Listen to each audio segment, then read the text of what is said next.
Kelompok kriminal bersenjata, KKB, menyerang pos Satgas Pantas Mobile Yon 7 Marinir di Distrik DKI, Yahukimo, Papua Pegunungan, Senin, 21 Agustus 2023. Seorang anggota Satgas Pantas Mobile Yon 7 Marinir TNI Al gugur tertembak KKB.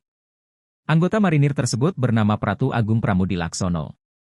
Serangan KKB yang berujung baku tembak tersebut terjadi sekitar pukul 11 waktu Indonesia Timur di pos Satgas Yonif 7 Marinir. Pos yang berlokasi di Jalan Yahuli, Paradiso bawah kilometer 6 Distrik DKI tersebut merupakan pos baru yang sedang dibangun. Dandim 1715 Yahukimo Letkol Infantri Tommy Yudhistio menduga, penyebab kontak tembak lantaran KKB Kodap 16 Yahukimo tak senang dengan pembangunan pos Satgas TNI Polri di kawasan tersebut. Tommy menjelaskan, satu anggota marinir bernama Pratu Agung Pramudi Laksono 27 tahun gugur tertembak dalam kontak senjata.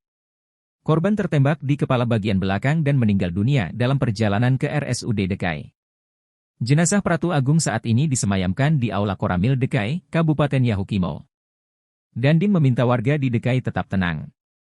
Dia memastikan tidak ada warga DKI yang mengungsi usai kontak tembak. Situasi saat ini relatif kondusif.